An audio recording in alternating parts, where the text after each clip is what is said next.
இன்றைக்கு இந்த சத்தத்தை கேட்டுக்கொண்டிருக்கிற ஆண்டவருடைய பிள்ளையே, உங்களுக்கு முன்பாக அப்படித்தான் பெரிய பயப்படுத்துகிற நிகழ்ச்சிகள் வரலாம், பயப்படுத்துகிற சக்திகள் உங்களுக்கு முன்பாய் வந்து நிற்கலாம். ஒருவேளை நேற்றைக்கு இரவு, இல்லை என்றால் முந்தின நாளைக்கு, போன வாரம், போன மாதம் ஏதோ ஒரு காரியம் உங்களை ஒரு பெரிய பயத்துக்குள்ள ஆளாக்கி இருக்கலாம். ஆனால் ஆண்டவர் இன்றைக்கு வாக்கு கொடுக்கிறார், நீங்கள் அந்த பிரச்சனைக்கு முன்பாக, அந்த சோதனைக்கு முன்பாக நீங்கள் தைரியமாய் நில்லுங்கள். அது உங்களை ஒன்றும் சேதப்படுத்த முடியவே முடியாது.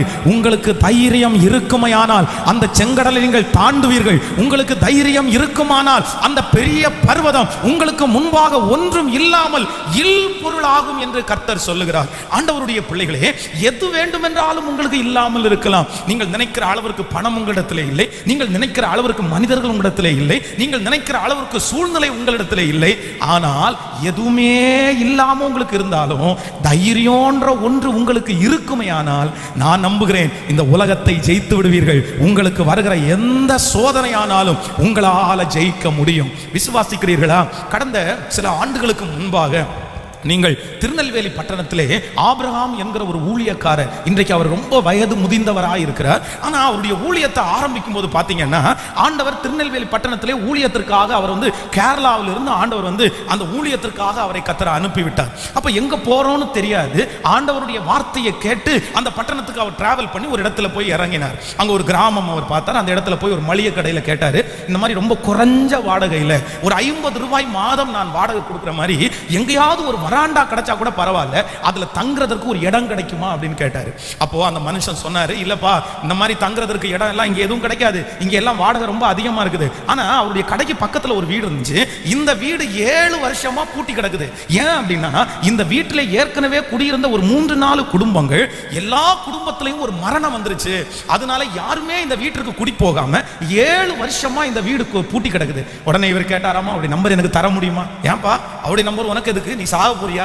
இல்ல பரவாயில்ல, நம்பரை கொடுங்க, நான் பேசுறேன் அப்படின்னு சொல்லி அந்த ஓனர் இடத்துல போய் கேட்டாராமா, இந்த மாதிரி உங்க வீடு பூட்டப்பட்டு கிடக்குது இல்ல, அந்த வீட்டில் நான் குடியிருக்கிறதுக்கு கொஞ்சம் வாடகைக்கு தர முடியுமா? அப்ப அவர் சொன்னாராமா, நீ 3 ஆண்டுகள் 3 வருஷம் இருக்கிறதுக்கு இந்த வீட்டுக்கு 1 ரூபா கூட வாடகை தர வேண்டாம்.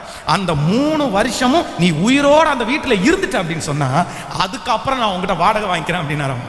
ஆனா கர்த்தர் கிருபையில 3 வருடம் முடிந்தது. உடனே அவர்கிட்ட போய் கேட்டாராமா, ஐயா, 3 வருஷமா இந்த வீட்டில் குடியிருந்தேன், உங்களுக்கு ஏதாவது வாடகை கொடுக்கணும்னு நினைக்கிறேன். உடனே அந்த மனிதர் சொன்னாராமா, நீ மாதம் 100 ரூபா வாடகை கொடுப்பா, அது போதும்னாராமா. கிட்டத்தட்ட 15 ஆண்டுகள் அந்த வீட்டிலே இருந்து கர்த்தருடைய ஊழியத்தை செய்து இன்றைக்கு 100 திருச்சபைகளுடைய தலைவராய் கர்த்தர் அவரை அபிஷேகம் பண்ணி வைத்திருக்கிறார்.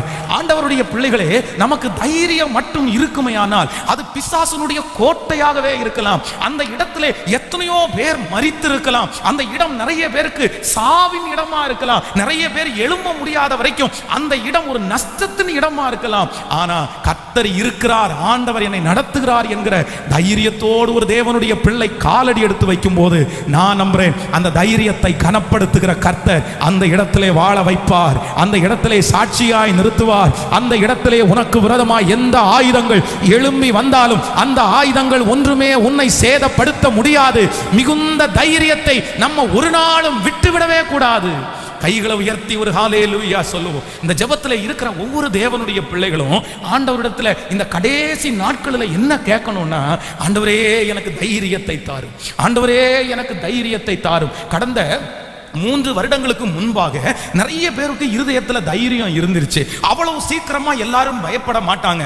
ஆனா இந்த கொரோனா அப்படின்ற அந்த வியாதி வந்துச்சோ இல்லையோ, நிறைய பேருடைய தைரியம் அற்று போயிருச்சு. பாருங்க, பெரிய பெரிய பராக்கிரமசாலிகள், எதுக்குமே பயப்படாத மனிதர்கள் இந்த கொரோனா வந்ததுக்கு அப்புறம் சின்ன பிள்ளைகள் முதற்கொண்டு பெரியவர்கள் வரைக்கும் சிறு சிறு காரியத்துக்கெல்லாம் பயப்பட ஆரம்பித்தார்கள். இன்றைக்கு உலக மக்களுக்குள்ள நிறைய பயங்கள் தொற்றி கொண்டிருக்கிறது. ஆனா நான் நம்புறேன், நம்மை தைரிய ஒரு கர்த்தரை தான் நாம் ஆராதிக்கிறோம். நம்முடைய ஆண்டவர் பயந்தவர் அல்ல, நம்முடைய ஆண்டவர் தைரியம் தாய் மேற்கொள்ளுகிறவர். எல்லாரும் கையை உயர்த்தி ஆண்டவரிடத்துல கேளுங்க, ஆண்டவரே எனக்கு தைரியத்தை தாரும். சத்தத்தை உயர்த்தி சொல்லுங்க, எனக்கு முன்பாக இருக்கிற பிரச்சனையை நான் மேற்கொள்வதற்கு எனக்கு ஒரு தைரியம் தாரும். இந்த சூழ்நிலையை நான் தாண்டுவதற்கு நீர் எனக்கு ஒரு தைரியத்தை தாரும். இந்த மனிதர்களை நான் ஜெயிப்பதற்கு சத்தமா கேளுங்க. ஆண்டவர் இப்பொழுது இந்த ஜெபத்திலே ஆராதித்துக் கொண்டிருக்கிறவர்களுக்கு அந்த தைரியத்தை கர்த்தர் தருகிறார். நீங்க தான் தான் சிஸ்டர் சோர்ந்து போனீங்க, நீங்க தான் சிஸ்டர் பயந்து போனீங்க, உங்களுக்கு முன்பாக இருக்கிற காரியத்தை பார்த்து உங்களுக்கு ரொம்ப பயமா இருக்கிறது. ஆனால் கர்த்தர் இன்றைக்கு ஆராதனையின் நடுவிலே உன்னை தைரியப்படுத்தி அந்த இடத்துல நான் உன்னை சாட்சியாய் நான் நிறுத்துவேன், அந்த இடத்துல நான் உன்னை சாட்சியாய் நிறுத்துவேன், அந்த வேலையை உன்னை கொண்டே நான் செய்வேன். கைகளை உயர்த்தி இயேசுவே அந்த தைரியம் இப்பொழுது உண்டாகட்டும், இயேசுவின் நாமத்தினாலே உண்டாகட்டும். ஆமென். நம்மை யார் தைரியப்படுத்துகிறவர் என்றால் கர்த்தர் தைரியப்படுத்துகிற தெய்வம். எல்லாருக்கும் முன்பாகவும் நம்மை நிற்க தைரியப்படுத்துவார். கோலியாத்திற்கு முன்பாக தாவீது நின்றான். எல்லாரும் பயந்து கொண்டிருக்கும் போது தாவீது மட்டும் அவனுக்கு முன்பாக ஏன் தைரியமா நின்னா அப்படின்னா, தாவீது சேவிக்கிற கர்த்தர் அவனுக்கு ஒரு பெரிய தைரியத்தை அந்த இடத்துல கர்த்தர் கொடுத்தார். சிங்கத்தினுடைய கெவியில நாங்க உங்களை போற்றுவோம்னு தானியேலை மிரட்டுகிறார்கள். ஆனால் தானியேல் அந்த காரியத்தை குறித்து பயப்படவே இல்லை. அவன் மிகவும் தைரியமா இருந்தான். ஏன் அவன் தைரியமா இருந்தான்னா, அவன் இடைவிடாமல் ஆராதிக்கிற அவன் தேவனாகிய கர்த்தர் அவனை மிக தைரியப்படுத்தினார். சாத்ராக், மேஷாக், ஆபேத்நேகோ அப்படியே அக்கினி சூளையை 7 மடங்கு பற்றி எரிய பண்ணுகிறார் அந்த ராஜா. ஆனா அந்த அக்கினி சூளைக்கு அவர்கள் பயப்படவே இல்லை. அந்த அக்கினிக்கு முன்பாக அவர்கள் தைரியமா இருந்தார்கள். காரணம் என்னவென்றால் அவர்கள் ஆராதித்த தேவன், அவர்கள் வைராக்கியம் பாராட்டின தேவன் அந்த அக்கினி சூளைக்கு முன்பாக கர்த்தர் அவர்களை தைரியமாய் நிற்க பண்ணினார். அந்த தேவனாகிய கர்த்தர் தான் இன்றைக்கு உங்களுக்கு வாக்கு கொடுக்கிறார். தானியேலை போல, இந்த தாவீதை போல, சாத்ராக், மேஷாக், ஆபேத்நேகோ போல உங்க வாழ்க்கைக்கு முன்னாங்க எவ்வளோ பெரிய சோதனை வந்தாலும் நான் நம்புறேன் உங்களை கர்த்தர் தைரியமா நிற்க பண்ணுவார். எத்தனை பேர் விசுவாசிக்கிறீங்க? உங்க பிள்ளைகளை கர்த்தர் தைரியமா நிற்க பண்ணுவார். இந்த ஆலயம் முடித்து போகும்போது, இந்த ஆராதனை முடிக்கும் போது பயப்படுகிற நிறைய பேருக்கு கர்த்தர் தைரியம் தருவார். ஒன்னு அந்த சூழ்நிலையில கர்த்தர் உங்களை அந்த இடத்துல தைரியமாய் கொண்டு வந்து நிறுத்துவார். கர்த்தரே அந்த தைரியத்தை ஆமென் சொல்லிக்கொண்டே இருங்கள். அது நடக்கும் என்று நான் விசுவாசிக்கிறேன். ஹல்லேலூயா. உங்களோடு இருக்கிறவர் பெரியவர். உலகத்தில் இருக்கிறவனை விட உனக்குள்ளே இருக்கிற இயேசு பெரியவர். அவர் தைரியப்படுத்துகிற கர்த்தர் அவர். ஆமென் சொல்லுங்கள். இந்த வார்த்தையை நான் தியானித்துக் கொண்டிருக்கும் போது வேதத்திலே ரூத் என்கிற ஒரு மகளை ஆண்டவர் என்னுடைய இருதயத்திலே காண்பித்து, அந்த மகளுடைய வாழ்க்கையிலே 3 விதமான தைரியம் இருந்தது. அந்த தைரியம் ஒரு ஆண்டவருடைய பிள்ளையினுடைய வாழ்க்கையில மிக அவசியமான ஒன்று. இந்த 3 விதமான தைரியமும் உங்க வாழ்க்கையில கண்டிப்பா இருக்கணும். அப்பதான் நீங்க ஒரு பெரிய உயர்வை அடைய முடியும். எல்லாரும் சேர்ந்து அந்த காரியத்தை நம்ம வாசிக்க போகிறோம். நீங்கள் ரூத்தின் புஸ்தகத்தை எடுத்துக்கொள்ளுங்கள். ரூத்தின் புஸ்தகம் 1ஆம் அதிகாரத்திற்கு நம்ம கடந்து வருவோம். ரூத்தின் புஸ்தகம் 1ஆம் அதிகாரம் 11வது வசனத்திலிருந்து ஒரு சில வசனங்களை நம்ம வாசிக்க போகிறோம். ரூத்தின் புஸ்தகத்திலே ரூத்தின் சரித்திரம் 1வது அதிகாரம் எடுத்துக்கொள்வோம். 1வது அதிகாரத்திலே 11வது வசனத்திலிருந்து வாசிக்கலாமா? 11வது வசனத்திலிருந்து வாசிக்கலாம். அதற்கு நகோமி, என் மக்களே, நீங்கள் திரும்பி போங்கள், என்னோடே ஏன் வருகிறீர்கள்? உங்களுக்கு புருஷனாக இருக்கும்படி இனிமேல் என் கற்பத்திலே எனக்கு பிள்ளைகள் உண்டாகுமோ? என் மக்களே, திரும்பி போங்கள், நான் வயது சென்றவள், ஒரு புருஷனுடன் வாழத்தக்கவள் அல்ல. அப்படிப்பட்ட நம்பிக்கை எனக்கு உண்டாயிருந்து நான் இன்று இரவிலே ஒரு புருஷனுக்கு வாழ்க்கைப்பட்டு பிள்ளைகளை பெற்றாலும் அவர்கள் பெரியவர்கள் ஆக மட்டும் புருஷர்களுக்கு வாழ்க்கைப்படாதிருக்கும்படி நீங்கள் பொறுத்திருப்பீர்களோ? அது கூடாது. என் மக்களே, கர்த்தருடைய கை எனக்கு விரோதமாய் இருக்கிறதினால் உங்கள் நிமித்தம் எனக்கு மிகுந்த விசனம் இருக்கிறது என்றார். அப்பொழுது அவர்கள் சத்தமிட்டு அதிகமாய் அழுதார்கள். ஓர்வாள் தன் மாமியை முத்தமிட்டு போனாள். ரூத்தோ அவளை விடாமல் பற்றி கொண்டாள். கைகளை உயர்த்தி ஒரு ஹல்லேலூயா சொல்லுங்க. ஆண்டவருடைய பிள்ளைகளே, இந்த வேதத்திலே மிக அழகாய் சொல்லி இருக்கிற ஒரு மாமியார், ஒரு மருமகளுடைய வாழ்க்கை இங்கே சொல்லப்பட்டிருக்கிறது. ஒரு நல்ல மாமியாருக்கு மிக நல்ல உதாரணமானவங்க யார் அப்படின்னா இந்த நகோமி. இன்னும் நல்ல ஒரு மருமகளுக்கு மிக ஒரு ஆப்டான ஒரு கேரக்டர் யார் அப்படின்னா இந்த ரூத். இந்த நகோமி சொல்றாங்க, நான் வாழ்க்கை இல்லாம போனது உண்மைதான், என்னுடைய கணவனார் இறந்து போனது உண்மைதான், ஆனா எனக்கு வயசாயிருச்சு, ஆனா நீங்க வாழ வேண்டிய பிள்ளைங்க, உங்களுக்கு இன்னும் வயசாகல, அதனால ஏன் கூட நீங்க வராதீங்க. நான் நம்புறேன் ஒரு மாமியார் இந்த ஊர்ல வந்து தன்னுடைய கணவனாரை இழந்து தன்னுடைய 2 பிள்ளைகளையும் இழந்து இப்போ இந்த ரூத்தும் ஓர்வாளும் 2 பேருமே சின்ன வயதிலே கணவனை இழந்தவர்கள் இருக்கிறாங்க. இப்போ தன்னுடைய மாமியார் இடத்துல யாராவது கூட போக முடியுமா? இந்த உலகத்தினுடைய வழக்கத்தின்படி யாராவது மாமியார் கூட போவாங்களா? கண்டிப்பா போக மாட்டாங்க. ஆனா இந்த மருமக்கள் 2 பேரும் அவங்க மாமியாரை கட்டி பிடிச்சு அழுதாங்களாம். அப்ப நான் என்ன நம்புறேன் அப்படின்னா, அந்த நகோமி என்கிற அந்த மாமியார் வந்து ரொம்ப நல்ல மாமியாரா இருந்திருக்காங்கன்னு அர்த்தம். ஆமேன் சொல்லுங்கள். அப்போ இந்த திருச்சபையில இருக்கிற இந்த சத்தத்தை கேட்கிற ஒவ்வொரு மாமியாரும் நீங்க உங்க மருமகளுக்கு என்ன எப்படி இருக்கணும்னா நல்ல மாமியாரா நீங்க இருக்கணும். அவங்க உங்களை கட்டி பிடிச்சி அழுகிற அளவுக்கு நீங்க அவங்க மேல பாசம் வச்சுக்கிறவங்களா இருக்கணும். அப்ப நான் எனக்கு ரொம்ப பிடிச்சது என்ன அப்படின்னா, இந்த மாமியார் தன்னுடைய மருமகளை பார்த்து என்ன சொல்றாங்கன்னா, நீங்க வாழும்படி நீங்க வீட்டுக்கு போயிருங்க, எனக்கு வாழ்க்கை போயிருச்சு, ஆனா நீங்க வாழணும். அப்போ ஒரு உண்மையான மாமியார் தன்னுடைய மருமகள் வாழணும்னு நினைக்கணும்.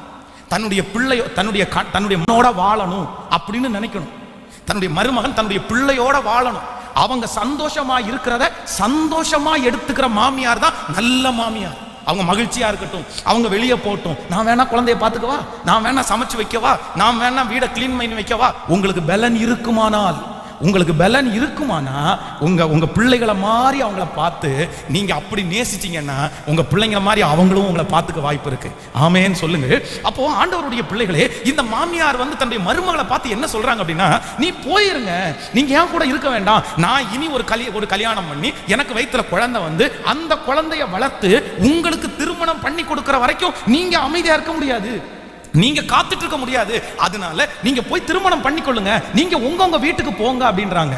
ஆனால் ஒருவாள் தன்னுடைய மாமியாரை முத்தம் செய்து அவங்க கடந்து போயிட்டாங்க.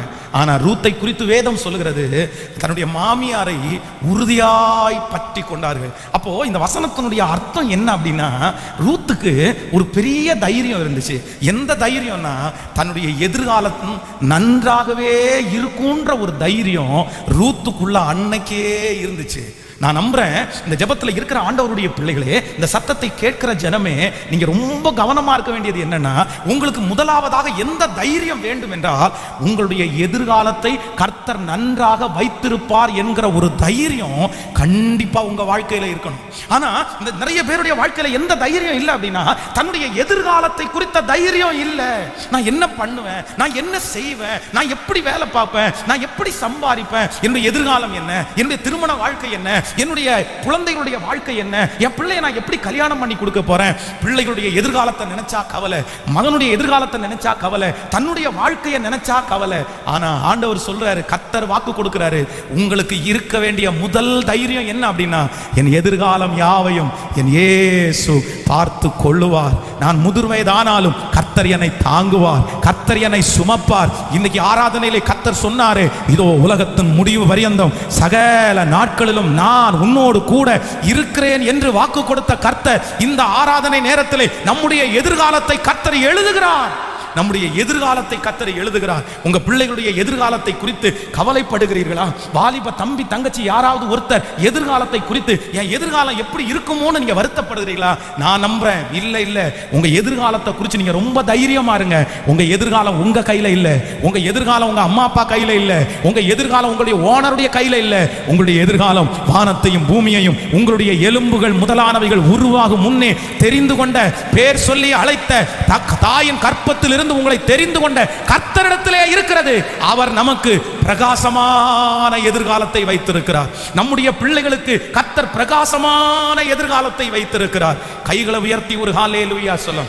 அப்போ எனக்குள்ள ஒரு பெரிய தைரியம் இருக்கணும். நான் எங்க போனாலும் ஒரு பெரிய தைரியம் இருக்கணும். இன்னைக்கு சூழ்நிலை எப்படி வேணாலும் இருக்கலாம், இன்னைக்கு நிலைமை எப்படி வேணாலும் இருக்கலாம், ஆனா ஒரு நாள் என் எதிர்காலத்தை கர்த்தர் ஆசீர்வதிப்பார். என் பிள்ளை நல்லா இருக்கும், சொல்லுங்க ஆமேன் சொல்லுங்க. என் குடும்பம் நல்லா இருக்கும், என் பிள்ளையினுடைய எதிர்காலம் நல்லா தான் வரும். கர்த்தர் என் பிள்ளைய நல்லா வைப்பார். அவன் வாழ்ந்திருப்பான், அவன் சுகித்திருப்பான். அவனுடைய எதிர்காலத்தில் நான் பட்ட எந்த கஷ்டமும் என் பிள்ளை பட கர்த்தர் அனுமதிக்க மாட்டார். என் எதிர்காலத்தை, என் பிள்ளையினுடைய எதிர்காலத்தை கர்த்தரே கரத்தில் வைக்கிறார். ஆமென். இந்த ஜெபத்திற்கு இந்த சத்தத்தை கேட்கிற யாரோ ஒருத்தருக்கு இப்படி நடக்கலாம். பாஸ்டர், நீங்க சொல்றது உண்மை பாஸ்டர். நேற்றைக்கு ராத்திரி கூட என் எதிர்காலத்தை நினைச்சு நான் குழம்பி போனேன். எனக்கு ரொம்ப பயமா இருக்கு பாஸ்டர் வர வர. ஏன்னா நாட்கள் தாண்ட தாண்ட நான் ஒண்ணுமே செய்யல, நான் ஒண்ணுமே சாதிக்கல, நான் என்ன பண்ண போறேன், இப்படியே போனா என் எதிர்காலம் எப்படி மாறும், இவ்வளவு காலதாமதமாச்சு, இத்தனை லேட் ஆயிடுச்சு, நான் எங்க போய் பாஸ்டர் நிலைப்பட போறேன். நான் நம்புறேன், கர்த்தர் ரூத்தை ஆசீர்வதித்தது 10 வருஷம் அல்ல, 10 வருஷம் காத்திருந்தல்ல, ஒரே ராத்திரியில என் ரூத்தினுடைய வாழ்க்கையை, எதிர்காலத்தை நிர்ணயிக்க கர்த்தரால முடியுமானால், இந்த சத்தத்தை கேட்கிற அன்பு தேவனுடைய பிள்ளையே, நீ ஆராதித்துக் கொண்டிருக்கும் போதே, நீ ஜெபித்துக் கொண்டிருக்கும் போதே, என் தேவனாகிய கர்த்தர் 1 மணி நேரத்திலேயே உன் எதிர்காலத்தை வெற்றியாய் கர்த்தரால எழுத முடியும். கர்த்தர் நினைத்தால் உன் பிள்ளையினுடைய எதிர்காலம் 1 மணி நேரத்தில் மாறும். 1 மணி நேரத்தில் மாறும். 1 மணி நேரத்துல மாறும். ஏன்னா என் எதிர்காலத்தை கர்த்தர் வச்சிருக்கிறாரு. ஹல்லேலூயா. விசுவாசிக்கிறீங்களா?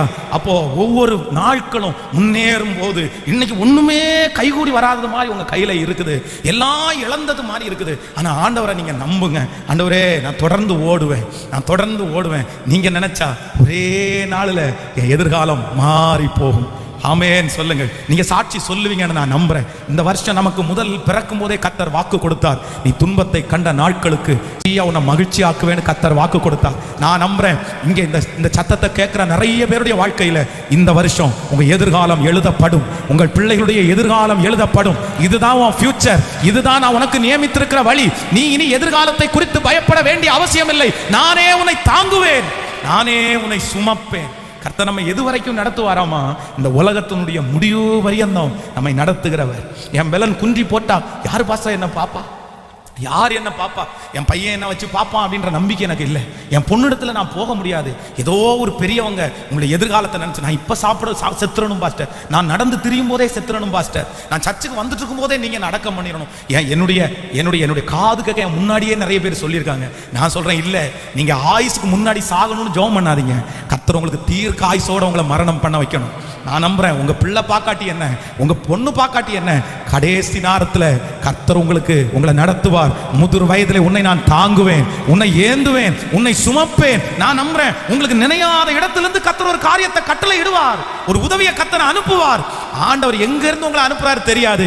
ஆனா முதிர் வயது வரைக்கும் நீங்கள் கனி தந்து புஷ்டியும் பசுமையுமாய் கரங்களை தட்டி நம்பி நம்பி நம்பி ஹல்லேலூயா உயர்த்தி ஒரு ஹல்லேலூயா சொல்லு. எப்பவுமே எனக்குள்ள ஒரு தைரியம் இருக்கணும். எந்த தைரியம் எனக்கு இருக்கணும்னா என் எதிர்காலம் நல்லா தான் இருக்குன்ற ஒரு தைரியம். ஆமென் சொல்லுங்க. கர்த்தர் ஒரு நாளாவது இந்த உலகத்துல என்னை வெற்றியா வாழ வைக்காம என்னை எடுக்க மாட்டாரு. ஒரு நாளாவது உங்க பிள்ளைகளுடைய சமாதானத்தை பார்க்காம உங்களை கர்த்தர் எடுக்க மாட்டாரு. ஒரு நாளாவது கடன் இல்லாத வாழ்க்கையை நீங்க வாழ்றதுக்கு முன்னாடி கர்த்தர் உங்களை எடுத்துக்க மாட்டாரு. ஆமென் சொல்லுங்க. ஒரு நாளாவது ஆண்டவர் சொந்த வீடுகளில் உங்களை குடியிருக்க பண்ணாம கர்த்தர் எடுக்க மாட்டாரு. நமக்கு எல்லாருக்கும் ஆண்டவர் என்ன வச்சிருக்கிறாருன்னா நல்ல எதிர்காலத்தை வச்சிருக்கிறாரு.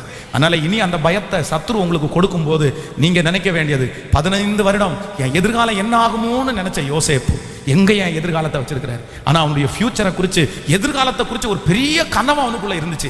அவன் பார்த்த சொப்பனம் அந்த மாதிரி, அவனுடைய வீட்டில் அவனுடைய தகப்பனார் அவனை நேசித்த விதம் அதை மாதிரி. அதனால இந்த ஜெபத்தில் இருக்கிற யாரோ ஒருத்தர் அப்படி இருக்கலாம். உங்களுக்கு ஒரு நல்ல வேலை, உங்களுக்கு ஒரு நல்ல குடும்பம், நீங்க ரொம்ப அழகானவங்க, எல்லாமே உங்களுக்கு இருந்தோம். ஆனா உங்க எதிர்காலம் இன்னைக்கு யோசேப்ப மாதிரி கேள்விக்குறியா இருக்கலாம். யோசேப்புக்கு எல்லாமே இருந்துச்சு, அப்பா நேசிக்கிறவர், பலவர்ண அங்கி, ஆனா எதிர்காலம் கேள்விக்குறி. எல்லாம் இருந்து என்ன பாஸ்டர் என் எதிர்காலம் கேள்விக்குறியா இருக்குது, என் எதிர்காலம் என் பிள்ளையினுடைய எதிர்காலம் கேள்விக்குறியா இருக்குது. இல்ல, ஒரு நாள் யோசேப்பை கர்த்தர் நினைத்தார். அவனுடைய 30வது வயதில் கர்த்தர் அவனை தேடி போனார். அவனை அதிகாரியாய் கர்த்தர் நிறுத்தினார். அந்த தேவனாகிய கர்த்தர் இன்னைக்கு வாக்கு கொடுக்கிறார். உங்களுக்கும் அதே மாதிரி யோசேப்பை போல ஒரு நாள் வரும். ஹல்லேலூயா. யோசேப்பை கண்ணோக்கின கர்த்தர், நினைத்து பார்த்த கர்த்தர் இந்த சத்தத்தை கேட்கிற உங்களையும் உங்கள் பிள்ளைகளையும் நினைக்கிற நாள் வரும். அன்றைக்கு உங்களுடைய எதிர்காலம் பிக்ஸ் பண்ணப்படும். ஓ, இத்தனை வருடங்கள் நீங்கள் காத்திருந்தது, இத்தனை வருடங்கள் எதிர்பார்த்திருந்தது, அது கர்த்தர் காரியங்கள் அப்படியே கைகூடி வர பண்ணுவார். கையை உயர்த்தி எல்லாரும் சொல்லுங்க, எனக்கு ஒரு நல்ல எதிர்காலம் உண்டு ஆண்டவரே, எனக்கு ஒரு நல்ல எதிர்காலத்தை நீர் வைத்திருக்கிறேன். சொல்லுங்க, எல்லாரும் சொல்லுங்க, ஆண்டவரே நீர் எனக்கு ஒரு நல்ல எதிர்காலத்தை வைத்திருக்கிறேன், என் பிள்ளைக்கு ஒரு நல்ல எதிர்காலத்தை வச்சிருக்கிறேன். உன் பிள்ளைக்காக இப்ப ஜெபம் பண்ண முடிஞ்சா அந்த நிமிஷத்துல இந்த செய்தியை கேட்கும் போதே ஜெபம் பண்ணுங்க. ஆண்டவருடைய பிள்ளையை பிரதர் ஜெபம் பண்ணுங்க. அப்பா, என் பிள்ளைக்கு ஒரு நல்ல எதிர்காலம் இருக்குது, என் பிள்ளை உமக்காக ஊழியம் செய்யணும், என் பிள்ளை உமக்காக பாடணும், என் பிள்ளை உமக்காக சாட்சியா வாழணும், என் பிள்ளை நான் பட்ட கஷ்டம் படக்கூடாது, என் பிள்ளை கடன் இல்லாம வாழணும், என் பிள்ளை யார் இடத்துலயும் கையேந்திர ஒரு வாழ்க்கை வாழக்கூடாது, என் பிள்ளை சந்தோஷமா இருக்கணும், அவனுடைய உயர்வை நான் பார்க்க சந்தோஷப்படணும். ஸ்தோத்திரம் ஸ்தோத்திரம் ஸ்தோத்திரம். ஹல்லேலூயா. ஆமென். இங்க இருந்து போகும்போதே ஒரு தைரியத்தோட போகணும். என்ன தைரியத்தோட போகணும்னா, எனக்கும் என் குடும்பத்திற்கும் என்ன இருக்கு அப்படின்னா ஒரு எதிர்காலம் உண்டு, ஒரு எதிர்காலம் உண்டு. 40வது வயசுல மோசைக்கு ஒரு நல்ல எதிர்காலத்தை கர்த்தர் தந்தாரே. ஆமென். 38 வருடமாய் வியாதியாயிருந்த ஒரு மனுஷனுக்கு, இனி எதிர்காலமே இல்லைன்னு நினைச்ச மனுஷனுக்கு ஒரு எதிர்காலத்தை கர்த்தர் தந்தாரே. நமக்கு தரமாட்டாரா? நம்முடைய பிள்ளைகளுக்கு தரமாட்டாரா? அதனால கவலைப்படுறதை விட்டுட்டு, பயப்படுறதை விட்டுட்டு கர்த்தர் சமூகத்துல முழங்கால் படியிடுங்க. கர்த்தர் சமூகத்தில் முழங்கால் படியிடுங்க. ஆண்டவரே செய்வார். அதான் நான் நிறைய நேரத்தில் அப்படிதான் யோசிப்பேன். ஆண்டவருடைய பிள்ளைகளே, எனக்கு ஃபியூச்சர், எனக்கு எதிர்காலம்ன்ற ஒன்று இல்லை. எங்கள் அப்பாவாலேயோ எங்கள் அம்மாவாலேயோ ஒரு எதிர்காலத்தை எனக்கு நியமிக்கவே முடியாது. ஏன்னா அவங்க வாழ்க்கையே கஷ்டமாக இருக்குது. ஆனால் ஒவ்வொரு நாளும் நேரம் மொட்டை மாடியில் போய் நெடுமுழங்காலில் நின்று, வெறும் சிமெண்ட் தரையில் முழங்காலில் நின்று, ஆண்டவரே என் எதிர்காலம் நீர்தான ஆண்டவரே, என் வாழ்க்கை நீர்தான் ஆண்டவரே, எனக்கு அம்மா எனக்கு அப்பா என் வாழ்க்கையில் என்னை உயர்த்துறது எல்லாம் நீங்கள் தான் ஆண்டவரே. அப்படியே கெஞ்சுவேன், அப்படியே வானத்தை பார்த்து அப்படியே அழுவேன். பல மணி நேரங்கள் ஜெபம் பண்ணி இன்னைக்கு நான் நம்புகிறேன், யாருமே எனக்கு கொடுக்க முடியாத ஒரு எதிர்காலத்தை கர்த்தர் எனக்கு தந்தார் அப்படின்னு நம்புகிறேன். ஆமென். என் அப்பா நினச்சிருந்தா இந்த எதிர்காலத்தை எனக்கு கொடுத்துருக்க முடியுமா? இந்த மாதிரி ஒரு வாழ்க்கையை கர்த்தர் எனக்கு ஏற்பாடு பண்ணி தர முடியுமா? இப்படி ஒரு ஊழியத்தை கர்த்தர் எனக்கு கொடுத்துருக்க முடியுமா? உண்மையிலே முடியாதுங்க, உண்மையிலே முடியாதுங்க. எல்லா தாழ்மையோடும் சொல்கிறேன். ஒரு ஜட்ஜு ஒருத்தங்க வந்து கடந்த சில மாதங்களுக்கு முன்பாக எனக்கு கால் பண்ணாங்க. ஒரு கோர்ட்டில் ஒரு ஜட்ஜு அவங்க கால் பண்ணிட்டு சொன்னாங்க, உங்களுடைய செய்திகள், உங்களுடைய ப்ரேயர், ஃபாஸ்டிங் ப்ரேயர், உங்கள் முழங்கால் யுத்த ப்ரேயர் எல்லாமே ரெகுலராக நான் அட்டன் பண்ணுறேன் அப்படின்னு சொன்னாங்க. எனக்கு ரொம்ப ஆச்சரியமாக இருந்துச்சு. ஒரு ஜட்ஜு வந்து அந்த ப்ரேயர் அட்டன் பண்ணுறாரு அப்படின் போது ரொம்ப சந்தோஷமாக இருந்து, சொல்லுங்கள் அப்படின்னு சொன்னேன். ஐயா சொல்லுங்கள் அப்படின்னு. இல்லை பாஸ்டர், எனக்கு ரொம்ப மகிழ்ச்சியாக இருக்குது, நீங்கள் வந்து 10th ஃபெயில் அப்படின்னு சொன்னால் என்னால் நம்பவே முடியல அப்படின்னாரு. என்னால் நம்பவே முடியல, நீங்கள் பயங்கரமாக பேசுறீங்களே, ஏன்னா நாங்கள்லாம் சொல்லிக் கொடுக்காதெல்லாம் நீங்கள் சொல்லிக் கொடுக்குறீங்களே, எனக்கு ரொம்ப வித்தியாசமாக தெரிஞ்சிருச்சு. உங்களுடைய ப்ரீச்சிங் கேட்டேன், உண்மையிலே வந்து ரொம்ப பெரிய படித்தவங்க அந்த மாதிரி ஆட்கள் வந்து பெருமைக்காக இல்லை, கண்டிப்பாக அப்படி சொல்லலை, எல்லா மகிமையும் கர்த்தருக்குரியது, ஆனால் ஆண்டவரை புகழ்த்துறதுக்காக சொல்கிறேன். அப்போ அவங்க சொன்னாங்க, நீங்கள் பேசுகிறத பார்த்தா அப்படி எனக்கு தோணுச்சு, பெரிய படித்தவங்கெல்லாம் பேசுகிற மாதிரி, நீங்கள் தயவுசெய்து வெளியில் 10th ஃபெயில்னு சொல்லிடாதீங்க பாஸ்டர், யாரும் உங்களை நம்ப மாட்டாங்க அப்படின்னாரு. அப்போ நான் நினச்சேன், ஆண்டவர் எவ்வளோ நல்லவர். நம்முடைய டீச்சர்களால் கூட அவங்க என்னை ஒவ்வொரு நாளும் அந்த ஸ்கூலில் போகும்போது நான் மோஸ்ட்லி சோசியல் சயின்ஸை தவிர வேறு எந்த பாடத்துலையுமே பாஸ் ஆனதே இல்லைங்க. சோசியல் சயின்ஸ் கண்டிப்பாக பாஸ் ஆகிடும் அப்படின்னா அது கதை தானே, அதை ஈஸியாக எழுதிடலாம், மற்ற எல்லாத்துலேயுமே ஃபெயில் தான். அப்போது அந்த கிளாஸ் வாத்தியார் சொல்லுவார், எப்போ பார்த்தாலும் அப்படி தான் சொல்லுவார், டேய் நீ உங்கள் அப்பா கூட மாடு தாண்டா மேய்ப்பேன், நீ மாடு மேய்க்க தாண்டா போ அப்படின்னு. அப்போ இன்றைக்கி அதெல்லாம் நினச்சி பார்க்கும்போது ஆச்சரியமாக இருக்குது. ஆண்டவர் எவ்வளோ பெரிய ஃப்யூச்சரை கர்த்தருக்கு வந்திருக்கிறாரு. எனக்கு எதிர்காலத்தை தந்தது மட்டும் இல்லை, என் மூலமாக என் பிள்ளைகளுக்கும் எதிர்காலத்தை கர்த்தர் தந்திருக்கிறார். எவ்வளோ நல்லதே. நான் சொல்கிறேன், உங்களுக்கு மட்டும் இல்லை, உங்கள் சன்னதிக்கே எதிர்காலத்தை கொடுக்கிறவர் கர்த்தர் உங்களுக்கும் தருவார், உங்கள் பிள்ளைகளுக்கும். உங்கள் நிமித்தமாக எதிர்காலம் உங்கள் பிள்ளைகளுக்கும் உண்டாகும். ஆனால் நீங்கள் எதிர்காலத்துக்கு வேற யார்கிட்டையும் போய் அண்டாதீங்க, வேற யார்கிட்டையும் போய் சேராதீங்க, முழங்கால் படியிடுங்க, அவரே தலையெழுத்தை எழுதுவார். ஆமே. என் குடும்பத்தில் நிறைய திட்டு எப்படி வாங்கியிருக்கிறேன்னா, உன் தலையெழுத்து சரியில்லை, உன் தலையில் எழுத்து சரியில்லை, உன் தலையில் எழுத்து சரியில்லை. ஆனால் நான் நம்புகிறேன், அந்த தலையெழுத்தை கர்த்தர் மாற்றி எழுதுறார். ஆமென். இந்த ஜெபத்தில் சத்தத்தை கேட்கிற ஒவ்வொருத்தருடைய தலையெழுத்தையும், உன் பிள்ளையினுடைய தலையெழுத்தை மாற்றி எழுதுகிற ஒரு கர்த்தரைத்தான் ஆராதிக்கிறீங்க. விசுவாசித்தால் தேவனுடைய மகிமையை காண்பாய். நீ விசுவாசித்தால் தேவனுடைய மகிமையை காண்பாய். ஆமென். இப்போ சந்தோஷமா பாட போறோம். எதிர்காலம் எனக்குண்டு, எதற்கும் பயம் இல்லை, அதிகாரம் கையிலே, நான் ஆளுவேன் தேசத்தை. ஆமென் சொல்லுங்க. எத்தனை பேர் நம்பிக்கையோட பாருங்க. இங்க இருந்து நீங்க போகும்போது தைரியமா தான் போகணும். ஆமென். எனக்கு கர்த்தர் ஒரு எதிர்காலத்தை தருவார். எத்தனை வருஷம் ஆனாலும் நான் அதை பார்ப்பேன், என் பிள்ளைகள் அப்படி இதை காண்பார்கள். ஆமென். கரங்களை தட்டி இயேசப்பா சமூகத்தில் ஹalleluya, praise the Lord Jesus. நன்றி ஆண்டவரே, நன்றி நன்றி. ஹalleluya.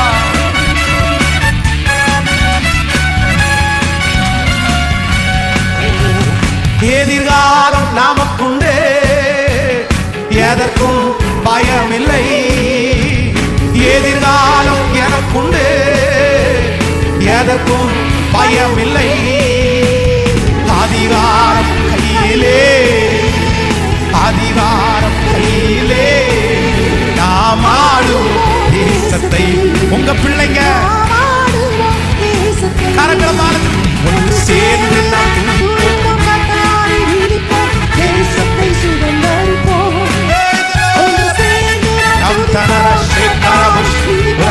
ஒரு அபிஷேகம், ஒரு மகிமை இப்பொழுது திருச்சபையில் இறங்கட்டும். சத்தத்தை கேட்கும். எதிர்காலம் நம் இயேசு நல்லவர், ஒருபோதும் கைவிடார், ஒரு நாளும் விலகிடார். நம் இயேசு நல்லவர், ஒருபோதும் கைவிடார், ஒரு நாளும் விலகிடார். ஆமென். எல்லா ஆண்டவருடைய பிள்ளைகளும் உங்க எதிர்காலத்துக்காக நீங்க எங்க போகணும் அப்படின்னா கர்த்தர் சமூகத்திலேயே போயிருக்கணும். நம்ம பிள்ளைகளை படிக்க வைக்கிறது எதுக்காகன்னா, நல்ல எதிர்காலத்துக்காக அவ்வளவு டைம் எடுத்து படிக்க வைக்கிறோம். நான் நம்புறேன், தலையெழுத்தையே மாத்துக்கிற கர்த்தரிடத்துல அவ்வளோ நேரம் செலவு பண்ணுற மாதிரி நீங்கள் வந்து உங்கள் பிள்ளைகளை வழி நடத்தணும். ஆமே. உங்கள் பிள்ளைங்களை பார்த்து சொல்லணும், எப்பா உன் எதிர்காலம் உன் திறமையில இல்லைப்பா, யார் கையில இருக்குன்னா கர்த்தர் கையிலே இருக்கு. ஆமென். நம்புறீங்களா? விசுவாசிக்கிறீங்க? எதிர்காலம் தருவாரா? எதிர்காலம் தருவார். நிக்கு என்கிற தேவனுடைய ஊழியர் 2 காலும் 2 கையும் இல்லாதவன், அவருக்கு என்ன எதிர்காலம்னு அவங்களுக்கு சுற்றி இருந்த டாக்டர்ஸ் சொன்னாங்க. இந்த பிள்ளைக்கு ஒரு ஃபியூச்சரே இல்லைங்க, இந்த பிள்ளைக்கு 2 காலும் 2 கையும் இல்லை, இந்த பிள்ளை எப்படி வளர்க்க போறீங்க? ஆனால் இன்னைக்கு பார்த்தீங்கன்னா அந்த நிக் அப்படின்ற அந்த ஊழியக்காரர், ஐயோ எவ்வளோ பெரிய ஊழியக்காரர் தெரியுமா? எத்தனை 1000 ஜனங்களுக்கு அவர் சாட்சியாக நிற்கிறார் தெரியுமா? அவங்க அம்மா அப்பா பிரமிக்கிறாங்க அந்த குழந்தைய பார்த்து. அவருக்கு திருமணமாகி குழந்தை, இன்னைக்கு 2 குழந்தை, அழகான 2 குழந்தைங்க, அவ்வளோ பெரிய பெரிய யூனிட்ஸ், எத்தனை அனாதை இல்லம் நடத்திட்டு வர்றாரு. அப்போ 2 காலும் 2 கையும் இல்லாத ஒரு மனுஷனுக்கு கர்த்தர் எதிர்காலத்தை கொடுக்க முடியும்னா நமக்கு தர முடியாதா? உங்க பிள்ளைக்கு தர முடியாதா? சொல்லுங்க, தர முடியுமா முடியாதா? இனி கவலைப்படுவீங்களா? யாரோ ரொம்ப கவலைப்பட்டு வந்தனால தான் ஆண்டவர் பேசுறாரு. இல்லை, இதுவரையில் நடத்தின கர்த்தர் இனிமேலும் நடத்துவார். உங்க பிள்ளைகளை நல்லா தான் நீங்க கல்யாணம் பண்ணி கொடுப்பீங்க, உங்க பிள்ளைகளை நல்லா குடி அமர்த்துவீங்க. கர்த்தர் அதை செய்வார், அவருடைய கரம் அதை செய்து முடிக்கும். ஆமென் சொல்லுங்க. நம்பர் 2, இரண்டாவதாக வேகமாய் ஒரு காரியத்தை சொல்லி நான் முடிக்கிறேன். வாசிக்கலாம். அந்த 1 ரூத்தின் புஸ்தகம் 1ஆம் அதிகாரத்திலே 15வது வசனத்திலிருந்து நம்ம வாசிக்க போறோம். ரூத்தின் புஸ்தகம் 1ஆம் அதிகாரம் 15வது வசனம். அப்பொழுது அவள், இதோ உன் சகோதரி தன் ஜனத்தாரிடத்திற்கும் தன் தேவரிடத்திற்கும் திரும்பி போய்விட்டாளே, நீயும் உன் சகோதரியின் பிறகே திரும்பி போ என்றாள். அதற்கு ரூத், நான் உம்மை பின்பற்றாமல் உம்மை விட்டு திரும்பி போவதை குறித்து என்னோடே பேச வேண்டாம். நீர் போகும் இடத்திற்கு நானும் வருவேன், நீர் தங்கும் இடத்தில் நானும் தங்குவேன். உம்முடைய ஜனம் என்னுடைய ஜனம், உம்முடைய தேவன் என்னுடைய தேவன். நீர் மரணம் அடையும் இடத்தில் நானும் மரணம் அடைவேன். மரணமே அல்லாமல் வேறு ஒன்றும் உம்மை விட்டு என்னை பிரித்தால் கர்த்தர் அதற்கு சரியாகவும் அதற்கு அதிகமாகவும் செய்ய கடவாள் என்றார். ஆமென் சொல்லுங்கள். கர்த்தருடைய பிள்ளைகளே, இந்த இடத்துல ரூத் ஒரு தீர்மானம் எடுக்கிறாங்க. என்ன தீர்மானம் எடுக்கிறாங்கன்னா, என் தங்கச்சி போனா போட்டும் பரவாயில்ல, அவங்க வீட்டுக்கு போனா போட்டும், ஆனா நான் என் மாமியாரோட தான் போவேன், அவங்க தங்குற இடத்துல நான் தங்குவேன், அவங்க ஆராதிக்கிற ஆண்டவரை நான் ஆராதிப்பேன், அவங்க எவ்வளவு கஷ்டப்பட்டாலும் அவங்களோட சேர்ந்து நானும் கஷ்டப்படுவேன்னு சொல்லி ஒரு முடிவை எடுக்கிறாங்க. ஆனா அந்த முடிவை பார்த்த உடனே அவங்களுடைய சகோதரி போன உடனே அந்த நகோமி சொல்றாங்க, எப்பா நீ முடிவு பண்ணது உண்மைதான், ஆனா நீ எடுத்திருக்கிற முடிவு எனக்கு என்னமோ நல்லதா தெரியல. உன் தங்கச்சியை பாரு, உன் சகோதரியை பாரு, அவ அழகா தன்னுடைய தகப்பனை தேடி போயிட்டா, அதனாலே நீயும் போயிரு, வேண்டாம், நீ என் கூட வராத, நீ என் கூட வந்தா அவ்வளவு பொழைச்சிக்க மாட்ட, எனக்கே பொழைக்கிறதுக்கு எதுவும் இல்லை, நீ எடுத்த முடிவு தவறானதா இருக்கலாம் அப்படின்னு சொல்றாங்க. நன்றாக கவனிங்க. நீங்க ஒரு முடிவு எடுக்கிறதுக்கு முன்னாடி பலாயிரம் தடவை நீங்க யோசிக்கலாம். அது கர்த்தருக்கு சித்தம் இல்லையா, நடத்துவாரா, இதை பண்ணலாமா வேண்டாமான்னு நீங்க முடிவெடுக்காம ஒரு காரியத்தை நீங்க செய்யவே கூடாது. ஆனா நீங்க ஆண்டவருடைய அடையாளத்தை பெற்று கர்த்தருடைய வார்த்தையை பெற்று ஏதோ ஒரு தொழில் ஆரம்பிக்கிறதோ ஏதோ ஒரு காரியத்தை செய்யறதுக்கோ நீங்க முடிவு எடுத்துட்டீங்கன்னா அந்த முடிவுல நீங்க சாதிக்கிற வரைக்கும் எப்படி இருக்கணும்னா அந்த முடிவுல நீங்க தைரியமா இருக்கணும். அந்த முடிவில் நீங்க தைரியமா இருக்கணும். ஆனால் நீங்க எடுத்த முடிவு உங்களுடைய வாழ்க்கையிலே நடக்க விடாதபடி நிறைய பிரச்சனைகள் உங்களுக்கு வரும். நிறைய பேர் பேசுவாங்க, அவிசுவாசமா பேசுவாங்க, நம்பிக்கை குறைவா பேசுவாங்க, உங்களுக்கு நடக்கிறது எல்லாம் அப்படியே தோல்வியா நடக்கும். அது எதுவுமே உங்களுக்கு ஒரு புடி கிடைக்காது, அவ்வளவு கஷ்டமா இருக்கணும், இதை முடிப்பேனா முடிக்க மாட்டேனா அப்படி என்கிற சந்தேகம் உங்களுக்குள்ளே இருந்து கொண்டே இருக்கும். ஆனா ஒண்ணு மட்டும் செய்யுங்க, ஒரு முடிவு எடுத்துட்டீங்க அப்படின்னு சொன்னா அந்த முடிவில் நீங்க சாதிக்கிற வரைக்கும் உங்க தைரியத்தை மட்டும் என்ன பண்ணிடக்கூடாதுன்னா விட்டுறவே கூடாது. பிரதர், நீங்க கடந்த நாட்களில் ஒரு வேலையை ஆரம்பிச்சிருக்கலாம், பிரதர் ஒரு பிசினஸ் ஆரம்பிச்சிருக்கலாம், ஒரு காரியத்தை நீங்க துவங்கி இருக்கலாம், நீங்க நல்ல ஜெபம் பண்ணி தான் துவங்குனீங்க, நீங்க சித்தத்தோட தான் துவங்குனீங்க, நீங்க ஆசையா தான் துவங்குனீங்க, ஆனா ஒரு பெரிய நஷ்டத்தை நீங்க பாத்தீங்க, ரொம்ப வருத்தமா உங்களுக்கு இருக்குது, இதை தொடரவே தொடர மாட்டேன்ற ஒரு பெரிய சந்தேகம் உங்களுக்குள்ள இருக்குது. ஆனா ஆண்டவர் வாக்கு கொடுக்கிறாரு, நீ எடுத்த முடிவில் நீ கடைசி வரைக்கும் என்னவாருன்னா தைரியமாய் போராடு, நீ தைரியமாய் போராடு, விசுவாசத்தோட போராடு, ஆண்டவர் மேல நம்பிக்கை வைத்து போராடு. தேவனே, நீர் எனக்கு சொன்னீர் அல்லவா, நீர் எனக்கு வாக்கு கொடுத்தீர் அல்லவா, உங்களாலே முடியாதது என்ன ஆண்டவரே உண்டு, நீ சகலத்தையும் செய்ய வல்லவர் அல்லவா, உங்களாலே உயர்த்த முடியாத மனிதன் உண்டா, உங்களால மாற்ற முடியாதது உண்டா, அவர் மேல நம்பிக்கை வைத்து எடுத்த முடிவில் நீங்க தைரியமா இருப்பீங்கன்னா நான் நம்புறேன் என் தேவனாகிய கர்த்தர் நிச்சயம் உங்களை நடத்துவார். ரூத்தை நடத்தின கர்த்தர் உங்களையும் நடத்துவார். அவருடைய எதிர்காலத்தை ஆசீர்வதித்த கர்த்தர் நம்மையும் ஆசீர்வதிக்க வல்லவராய் இருக்கிறார். சோ ரொம்ப தேவையான ஒண்ணு என்ன அப்படின்னா, ஒரு முடிவு எடுத்தா அதுக்கப்புறம் உங்களுக்கு என்ன வந்துடக்கூடாதுன்னா தடுமாற்றம் வந்துடவே கூடாது, தடுமாற்றம் வந்துடவே கூடாது. ரொம்ப கவனமா இருக்கணும். அப்படி நான் சொல்றேன், அப்படித்தான் இருக்கும், நீங்க ஒரு முடிவு எடுத்த உடனே எல்லாமே சாதகமா முடியும்னு நினைக்காதீங்க, எல்லாமே சாதகமா வரும்னு நினைக்காதீங்க. நீங்க நடக்கிறதற்கு மாறாதான் நடக்கும், நீங்க நடக்கிறதற்கு எதிர்மறையா தான் நடக்கும். ஆனா உங்க மனசுல ஒண்ணு மட்டும் இருக்கணும், தைரியம் மட்டும் என்ன பண்ணிடக்கூடாது, அது நடக்கிற வரைக்கும் நான் என்ன பண்ணுவேன்னா போராடுவேன். ஆமென். நம்ம இந்த திருச்சபைக்காக இந்த இடத்தை நம்ம திருச்சபை கட்டுறதுக்காக வாங்கணும்னு முயற்சி எடுத்ததுலேருந்து பார்த்தீங்கன்னா ஒன்றல்ல ரெண்டல்ல ஆயிரக்கணக்கான அந்த முடிவு எடுத்ததுக்கு பிறகு எத்தனை தடுமாற்றங்கள், எத்தனை கஷ்டங்கள், எத்தனை மனிதனுடைய வார்த்தைகள். இப்போ கூட நிறைய நேரத்தில் நம்ம குறைவுள்ளவர்களாக தான் இருக்கிறோம். ஆனால் நான் உண்மையிலே ஆண்டவருடைய பிள்ளையை வருத்தப்பட்டிருக்கிறேன், அழுது ஜெபம் பண்ணியிருக்கிறேன். ஆனால் தைரியத்தை மட்டும் விடவே இல்லை, தைரியத்தை மட்டும் விடவே இல்லை. ஆண்டவரே செய்ய நினைத்தது தடைபடாது. நாங்கள் ஒரு முடிவு எடுத்துட்டோம், நாங்கள் ஒரு முடிவில் இருக்கோம். எதுவாக இருந்தாலும், அதுவாக இருந்தாலும், இதுவாக இருந்தாலும் வாய்க்க பண்ணுகிறவர் கர்த்தர். ஆனால் நான் நம்புறேன், கண்டிப்பாக ஒரு சொந்த இடம் உண்டு நமக்கு. கர்த்தர் வைத்திருக்கிறார், கர்த்தர் வைத்திருக்கிறார். அதை நாம் அடைவோம், அடைவோம். ஏன்னா நமக்காக அல்ல, அது தேவ ராஜ்யத்திற்காக, தேவனுடைய வேலைக்காக. அப்போ எடுத்த முடிவில் கடைசி வரைக்கும் நம்ம தைரியமா இருக்கிறதுக்கு கர்த்தர் பலன் தரணும். என்னுடைய வீட்டை விட்டு ஊழியத்திற்காக நான் வரும்போது எங்க தகப்பனாரை பார்த்த அந்த வார்த்தையை தான் நான் சொன்னேன். இந்த பாருங்கப்பா, செத்து போனா கூட செத்து போவேனே தவிர உங்கள்கிட்ட கையேந்தி நிற்க மாட்டேன். நான் இதை சவாலா வச்சுக்குங்க. என் ஆண்டவர் எனக்கு ஜீவனை கொடுத்தாருன்னா செய்வேன், என்னை கர்த்தர் போஷிச்சாருன்னா சாப்பிடுவேன். ஆனா உங்களிடத்துல ஒரு ரூபா வேணும்னு கண்டிப்பா நான் நிற்க மாட்டேன் அப்படின்னு நான் நம்புறேன். எத்தனையோ தோல்விகள் வந்தது, எதோ இல்லாம எல்லாம் கஷ்டப்பட்டேன். ஆனா எங்க அப்பா அம்மாட்ட நான் போய் நிக்கல. கர்த்தர் நிக்கவும் விடல. தேவைப்படும் போது வேலை செய்துதான் போய் எடுத்தேனே தவிர அவங்க நிக்கல. இன்னைக்கு வரைக்கும் கர்த்தர் கொடுக்கிறவங்களா தான் வச்சிருக்கிறாரு. ஹல்லேலூயா. ஆனா அந்த ஊழியத்தை விட்டு மட்டும் எத்தனை பாடுகள் வந்த போதிலும் போகணுன்ற ஒரு மனசு மட்டும் எனக்கு வந்ததே இல்லை. அதான் இதுக்கு முன்பாக இருக்கிற திருச்சபையில ஒரு நாள் ஞாயிற்றுக்கிழமை இப்படி ஆராதனை நடத்துறதுக்கு கிளம்பும் போது உண்மையிலே ஆண்டவருடைய பிள்ளைகளே, ஆலயம் தொடங்குனதுலேருந்து 2.5 மணி நேரம் பலிபீடத்தை 2 கைனாலையும் கட்டியா பிடிச்சிட்டு ஆராதனை நடத்தி முடிச்சேன். இந்த கையை எடுத்துட்டேன்னா நான் அப்படியே கீழே விழுந்துருவேன், அவ்வளவு பலன் இல்லை. வீட்டிலேருந்து கிளம்பும் போது கிச்சன்ல இருந்து அந்த வெளியே வாசலுக்கு வரும்போது அப்படியே கையை வச்சு தாங்கி பிடிச்சிட்டு ஒவ்வொரு வீட்டு கேட்டு வாசலையா பிடிச்சி ஆலயத்துக்குள்ள நின்னேன். ஆனால் அந்த பிரசங்கம் முடிச்ச உடனே சொன்னேன், யாருக்கும் தனி ஜபம் இல்லை, நான் தனி ஜபம் இப்போ பண்ணலை, அடுத்த வாரம் பண்ணுறேன்ட்டு அப்படியே கீழே உட்காந்தேன். ஆனால் அவ்வளவு பலவீனப்பட்டதுக்கு அப்புறம் கூட இந்த ஊழியத்தை விட்டு போகணுன்ற எண்ணம் எனக்கு வந்ததே இல்லைங்க. எடுத்த முடிவில் நம்ம தப்பாக முடிவு பண்ணிட்டோமோ, நம்ம தெரியாமல் ஊழியத்திற்கு வந்துட்டோமோ, நம்ம போயிடலாமோ அப்படின்னுலாம் நினைக்கல.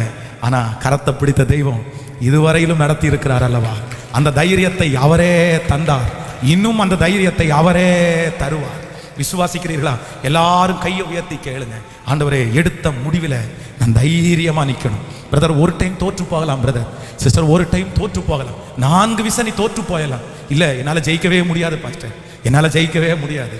நான் ஒரு முடிவு எடுத்துட்டேன், நான் எத்தனையோ ட்ரை பண்ணி பார்த்துட்டேன், என்னால் முடியல. அதனால நான் இப்போ எனக்கு மனசுக்குள்ள எல்லாம் நான் எடுத்த தீர்மானத்தை விட்டுட்டேன் பாஸ்டர். என்னோட நம்பிக்கை என்னை விட்டு போயிருச்சு, என் தைரியம் என்னை விட்டு போயிருச்சு. நான் அந்த விஷயத்தை விட்டு வெளியே வருவேன்ற தைரியம் எனக்கு இல்லை, அந்த காரியத்தில் ஜெயம் பெறுவேன்ற தைரியம் எனக்கு இல்லை.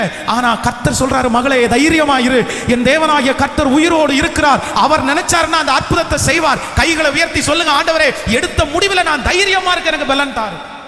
சொல்லுங்க, நல்ல சத்தத்தை உயர்த்தி சொல்லுங்க. நடத்துகிறவர் அவர்தானே, அழைத்தவர் அவர்தானே, முன்குறித்தவர் அவர்தானே.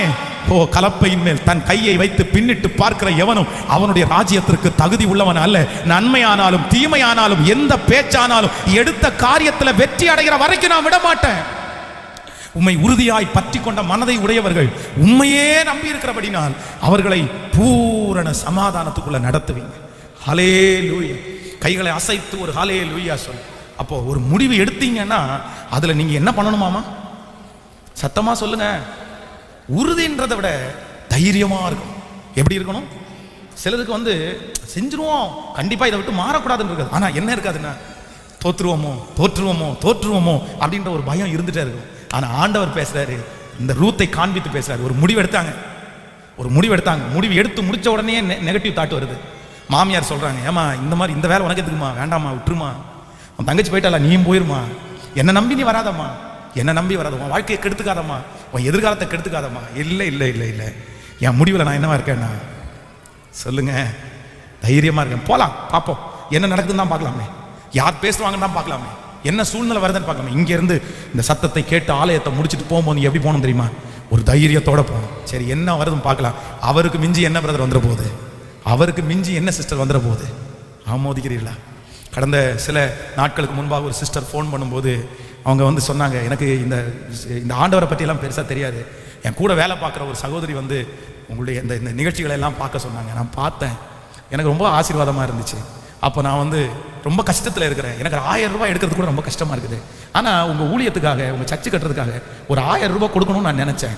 நான் அனுப்பிட்டு எனக்கு ரொம்ப ஆச்சரியமாக இருந்துச்சு. அனுப்பிட்டு 3 நாளில் கவர்மெண்ட்லேருந்து எனக்கு கூப்பிட்டாங்க. இப்போ ஸ்டாலின் வந்து இந்த லோன் தள்ளுபடி பண்ணியிருக்காருல்ல, நகைக்கடன் 86,000 ரூபாய் அவங்க நகை தள்ளுபடி கிடச்சிச்சாங்க, 86,000. அப்போது அவங்க சொன்னாங்க, எனக்கு இந்த ஜீசஸ் மேலே ரொம்ப நம்பிக்கை வந்திருக்குங்க, ரொம்ப விசுவாசம் வந்திருக்குது, நான் தொடர்ந்து அவரை ஃபாலோ பண்ணுறேன். நான் சொன்னேன், பக்கத்தில் ஏதாவது ஒரு சர்ச்சுக்கு போங்க, ஆண்டவர்களை ரொம்ப நேசிக்கிறேன், அவங்களுக்கெல்லாம் செய்கிற ஆண்டவர் நாடி தேடி வந்தேன், உங்களுக்கு செய்ய மாட்டாரா? உங்களுக்கு செய்ய மாட்டாரா? உங்கள் பிள்ளைகளுக்கு செய்ய மாட்டாரா? கையை உயர்த்தி சொல்லுங்க, நிச்சயம் செய்யும், நிச்சயம் செய்யும். எனக்கு தைரியத்தை நீங்க தான் ஆண்டவரை தரணும். என் பிள்ளைய நினைச்சா அடிக்கடி நான் பயப்படுறேன், எனக்கு எல்லாத்தையும் தாங்கிறதுக்கு தைரியமே இல்லைப்பா. ஒரு காலத்தில் நான் பெரிய முடிவுகள் எல்லாம் எடுத்தேன், அன்னைக்கு நான் ரொம்ப பலனா இருந்தேன். இன்னைக்கு அப்படி இல்லை பாஸ்டர். நீங்க சொல்ற வார்த்தை எல்லாம் எனக்காக தான் கர்த்தர் பேசுறாரு, எனக்காக மட்டும்தான் ஆண்டவரே பேசுறாரு. எடுத்த முடிவில் என்னால் தைரியமா இருக்க முடியல பாஸ்டர், என்னால் இருக்க முடியல, எனக்கு ரொம்ப பயமா இருக்குது. கடைசி வரையிலும் இப்ப இந்த பேரையே வாங்கிடுவேனோ, என் தலைமையில இப்படிப்பட்ட ஒரு பேரே நிலைச்சிருமோ, நான் இப்படியே ஒதுக்கி விட்டப்பட்ட ஒரு மனுஷனாவே மாறிடுவானோ, என்னென்னமோலாம் எனக்கு தோணுது பாஸ்டர். தீர்மானம் எடுத்து தோற்று போயிடுறேன். இல்லை இல்லை இல்லை, என் மீட்பர் உயிரோடு இருக்கிறார், என் மீட்பர் உயிரோடு இருக்கிறார். கைகளை உயர்த்தி நான் உங்களை நம்புறேன் ஆண்டவரே, நான் உங்களை நம்புறேன் ஆண்டவரே. ஹல்லேலூயா, நான் உங்களை நம்புறேன். இதுவரை உன்னை நடத்தின தேவன் இனியும் நடத்தி செல்வா, எபனேசர் அவர் தாமே. இதுவரை உன்னை நடத்தின தேவன் இனியும் நடத்தி செல்வா, எபனேசர் அவர் தாமே, எபனேசர் அவர் தாமே. காக்கும் தெய்வம் இயேசு இருக்க கலக்கம் ஏன் மனமே, கண்ணீர் ஏன் மனமே. காக்கும் தெய்வம் இயேசு இருக்க கலக்கம் ஏன் மனமே, கண்ணீர் ஏன் மனமே. பாடுகள் சகித்தார் பரமனின் வருகையில் கூட சென்றிடலாம், பாடி மகிழ்ந்திடலாம். சேர்ந்து பாடுவோமா? பாடுகள் பரமனின் வருகையில் கூட சென்றிடலாம், பாடி மகிழ்ந்திடலாம், பாடி மகிழ்ந்திடலாம். காக்கும் தெய்வம் இயேசு இருக்க கலக்கம் ஏன் மனமே, கண்ணீர் ஏன் மனமே. காக்கும் தெய்வம், காக்கும் தெய்வம் இயேசு இருக்க கலக்கம் ஏன் மகளே, கண்ணீர் ஏன் மகளே, கண்ணீர் ஏன் மகளே. ஹல்லேலூயா. நம்பர் 3, மூணாவது, ஒரு தேவனுடைய பிள்ளை எதில் ரொம்ப தைரியமாக இருக்கணும். இந்த ரூத்தின் சரித்திரம் நமக்கு என்ன போதிக்கிறது அப்படின்னு சொல்லி நம்ம வாசிக்க போகிறோம். ரூத்தின் புஸ்தகம் 2ஆம் அதிகாரத்தில் 2வது 3வது வசனத்தை வாசிக்க போகிறோம். ரூத்தின் சரித்திரம் 2வது அதிகாரத்தில் 2வது 3வது. மோவாபிய ஸ்திரியான ரூத் என்பவள் நகோமியை பார்த்து, நான் வயல்வெளிக்கு போய் யாருடைய கண்களில் எனக்கு தயவு கிடைக்குமோ அவர்கள் பிறகே கதிர் பொறுக்கி கொண்டு வருகிறேன் என்றாள். அதற்கு இவள், என் மகளே போ என்றாள். போதும். நன்றாய் கவனிங்கள் ஆண்டவருடைய பிள்ளைகளே. இப்போ இந்த நகோமி ரூத் 2 பேரும் அந்த தேசத்தை விட்டு மோவாவை விட்டு பெத்லெஹேமுக்கு வந்துட்டாங்க. இப்போ இவங்க சொல்லும்போது இந்த நகோமி சொல்றாங்க, நான் நிறைவுள்ளவளாய் போனேன், இப்பொழுது குறைவுள்ளவளாய் வந்திருக்கிறேன். ஸோ அவங்களுக்கு எதுவுமே இல்லை. அவங்களுடைய வீடுகள் எல்லாம் பாழடிக்கப்பட்டு கிடக்கிறது. அவங்களுடைய வசதியோ அவங்களுக்கு வருமானமோ சாப்பாட்டுக்கோ எந்த வழியுமே இல்லை. அந்த ஊரை தெரிஞ்சவங்க யார் அப்படின்னு சொன்னா நகோமிக்கு தான் அந்த ஊரை தெரியும். எந்த ஊர்ல போனா நம்ம சாப்பிட்றதுக்கு கொஞ்சம் பிச்சை எடுக்கலானோ இல்லைன்னா மற்றவங்களத்துல வாங்கலாம் அப்படின்னு சொல்லி அவர்களுக்கு தான் தெரியும். ரூத்துக்கு கண்டிப்பா தெரியாது. ஆனா அங்கேருந்து கிளம்பும் போதே ரூத் ஒரு முடிவு எடுத்தாங்க. என்ன முடிவு அப்படின்னா, என்ன கஷ்டம் வந்தாலும் நான் உன் கூட வர்றேன்னு ஒரு தீர்மானம் எடுத்தாங்கல்ல. எந்த கஷ்டம் வந்தாலும் ஒரு தீர்மானம் எடுத்தாங்கல்ல. அப்போ நான் என்ன நம்புறேன், நம்பர் 3, மூன்றாவதாக அவர்களுடைய பாடுகளில் அவங்களுக்கு என்ன இருந்துச்சுன்னா, பாடுகளை தைரியமா எதிர்கொண்டாங்க. பாடுதான் அந்த இடத்துல அவங்க பயப்படல. ஐயோ நான் ஊரை விட்டு போறேன், இந்த இடத்துல வாய்க்குமா வாய்க்காதா, அவங்க என்ன திட்டுவாங்களா, சாப்பாடு கொடுப்பாங்களா கொடுக்க மாட்டாங்களா, அத்தனை மனதுக்குள்ள எண்ணங்கள் இருந்தாலும் அவங்க இருதயம் ஒன்று மட்டும் சொல்லுது, நீ பாடுபடுவதற்கு என்று நீ முன்குறிச்சு காலடி எடுத்து வச்சுட்ட, நீ அதில் என்னவா இரு அப்படின்னா தைரியமா இரு, அது உன்னை சேதப்படுத்தவே சேதப்படுத்தாது. இந்த ஜெபத்தில் இருக்கிற ஆண்டவருடைய பிள்ளைகளே, ஆண்டவர் ஒருவேளை உங்களை பாடுகளின் பாதையில் நடத்தலாம். ஆனால் நான் என்ன நம்புறேன்னா, அந்த பாடுகளில் நீங்கள் என்னவா இருக்கணுமாமா? சத்தமாக சொல்லுங்க, பக்கத்தில் கையை பிடிச்சி சொல்லுங்க, பாடுகளில் தைரியமா இருங்க, பாடுகளில் பயப்படாதீங்க. இந்த பாடுகள் உங்களை வேதனைப்படுத்திடும் நினைக்காதீங்க, தைரியமா இருக்கு. ஒரு தேவனுடைய பிள்ளைக்கு மூன்றாவது இருக்க வேண்டிய மிகப்பெரிய தைரியம் என்ன அப்படின்னா, உங்க பாடுகளில் என்னவா இருக்கணும், நீங்க உங்க பாடுகளை எப்படி மேற்கொள்ளணும், உங்க பிரச்சனைகளை எப்படி மேற்கொள்ளணும். நான் சொல்றேன் தைரியமா. அந்த ஹாஸ்பிட்டலுக்கு தைரியமா போங்க சிஸ்டர், உங்களை ஒன்றும் பண்ணாது, உங்களை ஒன்றும் பண்ணாது. அந்த பாடுகளுக்குள்ள நீங்க தைரியமா காலடி எடுத்து வச்சிருங்க, அவ்வளவுதான். எத்தனையோ பேர் இதுல தோற்று போயிட்டாங்களே, எத்தனையோ பேர் தோற்று போகலாம். ஆனா உங்களோட இருக்கிற கர்த்தர் உங்களோட ஒரு சேதம் கூட இல்லாதபடி மறுபடியும் நீங்க எப்படி போனீங்களோ அதை விட புதுமையாக்கப்பட்டு தான் வருவீங்களே தவிர அதை விட இழந்து போய் வரவே மாட்டீங்க. எத்தனை பேர் ஆமோதிக்கிறீர்கள், விசுவாசிக்கிறீங்களா? நான் நம்புறேன். 9 மாதம் படுத்த படுக்கையா இருக்கும்போது என் உடம்புல அவ்வளவு பலவீனங்கள் வரும்போது, அந்த பாடுகளுக்குள் வழியாய் போகும்போது எனக்குள்ள நிறைய பயங்கள் இருந்துச்சு. இவ்வளோ பலவீனம் இந்த வயசுல நம்ம படுறோமே, இந்த வயசுல இவ்வளோ பெரிய பலவீனமா அப்படின்னு அடிக்கடி நான் நினைப்பேன். ஆனா உண்மையிலே நான் ரொம்ப பலனானது என்னன்னா, அந்த 9 மாதத்துல தான். அந்த 9 மாதத்துல நிறைய ஊட்டச்சத்து என் வாழ்க்கையில சின்ன வயசுல கிடைக்காத எல்லா ஊட்டச்சத்தும் அப்ப கிடைச்சிருச்சு. அப்போ அந்த பலம் இன்னைக்கு வரைக்கும் ஓடிட்டு இருக்குது. அதனால பாடுகள் பாதையில் நீங்க போறது உங்க வாழ்க்கையினுடைய அழிவல்ல, கர்த்தர் உங்களை உருவாக்கி கொண்டே இருக்கிறார். ஆமென் சொல்லுங்க. அதில் 3 காரியத்தை மனதில் வைத்துக் கொள்ளுங்க. நம்பர் 1, முதலாவதாக எதுல நீங்க தைரியமா இருக்கணும்னா, உங்க எதிர்காலத்தில் நீங்க ரொம்ப தைரியமா இருக்கணும். எதிர்காலத்தை குறித்து நீங்க தைரியத்தோட இருங்க, நமக்கு எதிர்காலம் உண்டு. நம்பர் 2, இரண்டாவதாக எதுல நம்ம தைரியமா இருக்கணும்னா, நீங்க எடுத்த தீர்மானத்துல எவ்வளவு பெரிய பிரச்சனை வந்தாலும் எவ்வளவு பெரிய சோதனை வந்தாலும் அந்த இடத்துல கர்த்தர் உங்களை ஜெயிக்க பண்ணுவார். நீங்க அந்த இடத்துல என்னவா இருங்கன்னா தைரியமா நீங்க மேற்கொள்ளுங்க. கர்த்தர் ஏற்ற நேரத்துல வழி வாசல்களை திறப்பார். அந்த எதிர்காலத்தை அமைத்து தருகிற கர்த்தர் உங்களோட கூட இருக்கிறார். நம்பர் 3, மூன்றாவது, உங்களுடைய வாழ்க்கையில நீங்க ரொம்ப தைரியமா இருக்க வேண்டியது எங்க அப்படின்னா, உங்க பாடுகளில் நீங்க என்னவா இருக்கணும்னா தைரியமா போகணும், தைரியமா போகணும். நான் திரும்பி வருவேன், நான் திரும்பி வருவேன். ஆபிரகாம் சொல்றான், பாடுகளுக்குள்ள போகும்போது சொல்றான், அந்த வேலைக்காரங்களை பார்த்து சொல்றேன், நான் திரும்பி வருவேன். நீங்க எல்லாரும் எப்படி சொல்லணும் சொல்லுங்க? நான் திரும்பி வந்தா பார்த்துக்குங்க அப்படின்னு சொல்லக்கூடாது. நான் திரும்பி, சத்தமா சொல்லுங்க எல்லாரும், பக்கத்தில் கையை பிடிச்சி சொல்றீங்களா? திரும்பி வருவாய். எவ்வளோ அக்னிக்குள்ள போனாலும், அதான் ராஜா சொல்றாரு, 7 மடங்கு அக்னியை ஏற்றி விடுப்பான். அவன் அப்போ அவன் திரும்பி வரமாட்டான். அதான் அவர்களை கட்டி கொண்டு போய் போட போனவங்க அவங்க கரிஞ்சு சாம்பல் ஆயிட்டாங்க. ஆனா இவங்க சாத்ராக் மேஷாக் ஆபேத்நேகோ திரும்பி வந்தாங்களா? திரும்பி வந்தாங்களா? நான் நம்புறேன் அவர்களோடு இருக்கிறவர் யார் அப்படின்னா கர்த்தர். இந்த ஜெபத்தில் இருக்கிற ஒவ்வொருத்தருக்கும் தீர்க்க தரிசனமா சொல்றேன், சிஸ்டர் பிரதர், நீங்க எவ்வளவு பெரிய அக்னி சூளைக்குள்ள போனாலும் நீங்க திரும்பி வருவீங்க. நீங்க சிங்க கெபிக்குள்ள போனா திரும்பி வருவீங்க. பொல்லாத மனுஷனுடைய கைக்குள்ள போனா திரும்பி வருவீங்க.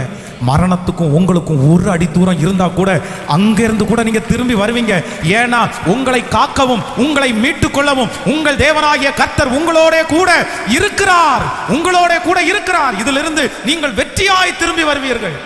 விசுவாசிக்கிறீங்களா? அதுல அழிஞ்சு போக மாட்டீங்க, அதுல நிர்மூலமாக மாட்டீங்க. உங்களை உள்ள அனுப்பும் போது நிறைய பேர் வேடிக்கை பார்த்துட்டு இருக்காங்க. இவங்க திரும்பி வரமாட்டாங்க, சிங்க கெபிலேருந்து இவன் திரும்பி வரமாட்டான் அப்படின்னு தான் பார்த்துட்டு இருக்காங்க.